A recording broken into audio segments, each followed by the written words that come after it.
जिंदाबाद जिंदाबाद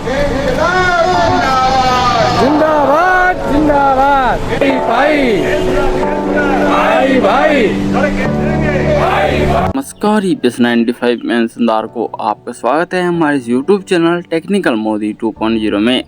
हाल ही में EPS 95 पेंशनधारकों की कानपुर में एक बड़ी बैठक हुई जो कि मार्चिक बैठक थी, जिसमें कि सभी EPS 95 पेंशनधारकों ने कई बड़ी चुनिंदा बातें बोली और साथ ही में कई बड़ी समस्याओं का समाधान के बारे में भी चर्चा की। जैसे कि आपको पता ही है कि 4 जून को चुनाव का रिजल्ट आने वाला है। उसी दौरान जो कि EPS 95 पेंशन धारक अपनी कई प्रतिक्रिया को जताने वाले हैं और साथ ही में कई बड़े इंतजाम करने वाले हैं कि जिससे कि पेंशन धारकों को सीधा फ़ायदा मिल पाए, जिसमें कि कानपुर में इसकी ऑफिशियल बैठक हुई थी। जैसे कि मैंने आपको वीडियो के माध्यम से ही बताया था, इसको लेकर काफ़ी बड़ी जानकारी सामने आ रही है जो कि आज हम आपको इस वीडियो के माध्यम से बताने वाले हैं। यदि आप चैनल पर नए तो चैनल को सब्सक्राइब कर दे।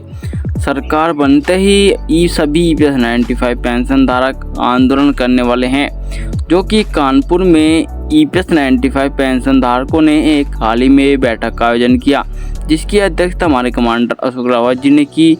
और कमांडर अशोक रावत जी ने जो कि कई चुनिंदा बातें बताई चुनाव को लेकर भी, और कई ऐसी बातें भी बताई गई है जो कि पेंशन धारकों के लिए काफ़ी फ़ायदेमंद है।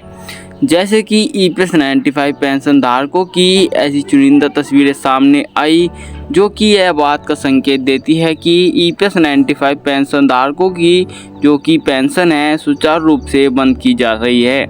जैसे कि पहले EPS 95 पेंशन धारकों की जो पेंशन मिल रही थी, करीब 35 से 38% पेंशन धारकों की पेंशन बंद थी और बाकी को पेंशन मिल रही थी। और उसका जो कि अब प्रतिशत दर बढ़ती जा रही है, जो कि लगातार पेंशन दर में वृद्धि हो रही है और पेंशन बंद भी की जा रही है।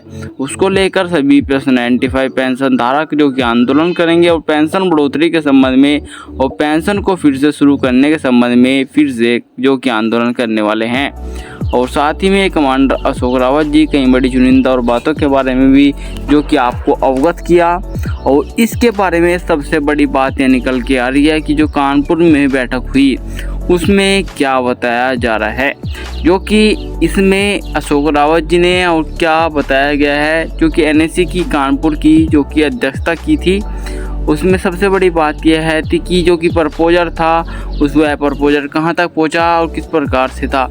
और इस बारे में यह बात बताई जा रही है कि प्रपोजर को रद्द भी किया जा चुका है और जो कि ये अफवाह है क्या है अभी तक इसके बारे में कोई जानकारी अभी उपलब्ध नहीं है। और इस बार का संकेत यह बताया जाता है कि जैसे कि श्रम मंत्री जी ने बताया था कि EPS 95 पेंशन धारकों की जो प्रपोजर है वह वित्त मंत्रालय भेज दिया जा चुका है और इसी प्रकार से प्रपोजर को आगे बढ़ा दिया जा रहा है। और आने वाले समय में ऐसी आपको संभावना जताई जा रही है कि जैसे आंदोलन होगा तो जो कि आने वाली सरकार है वह आपका सपोर्ट करेगी और किस प्रकार से आपकी पेंशन की वृद्धि होगी और साथ ही में आपको जो कि 4 बड़ी सूत्री मांगे हैं वे आपको मिल पाएगी, जो कि आगामी सरकार को घेरेंगे सभी EPS 95 पेंशन धारक। 7,500 रुपये से अधिक हो कराई जाएगी पेंशन। भावी सरकार के समक्ष रखी जाएगी पेंशन धारकों की मांगे। नई सरकार के सामने पेंशन धारक उठाएंगे अपने मुद्दे। वित्त मंत्रालय और EPFO कार्यालय द्वारा चर्चा में बना हुआ है, जो कि सभी न्यूज़ पत्रों ने इसको प्रकाशित भी किया है। और इसमें यह बात भी बताई गई है कि पेंशन धारकों की पेंशन बढ़ोतरी को लेकर अशोक रावत जी, हमारे कमांडर अशोक रावत जी काफ़ी लंबे समय से संघर्ष कर रहे हैं। आने वाले समय में जो कि उन्होंने श्रम मंत्री जी को प्रपोजल दिया था, जैसे कि आप स्क्रीन पर भी देख पा रहे हैं। और उस प्रपोजल को देकर वह श्रम मंत्री जी को उन्होंने यह बात करी थी कि और साथ ही में श्रम मंत्री ने यह बात भी बताई थी कि जो कि श्रम मंत्री के वहाँ पर कुछ व्यक्ति होंगे और कुछ व्यक्ति EPFO के होंगे और कुछ व्यक्ति EPS 95 पेंशन धारक होंगे, जो कि प्रपोजर को बात रखेंगे और प्रपोजर को आगे बढ़ाया जाएगा। और इसी बारे में जो कि पेंशन धारकों की यह बड़ी बैठक हुई और आने वाले समय में आपको इस प्रकार की खबरें और भी देखने को मिलेगी।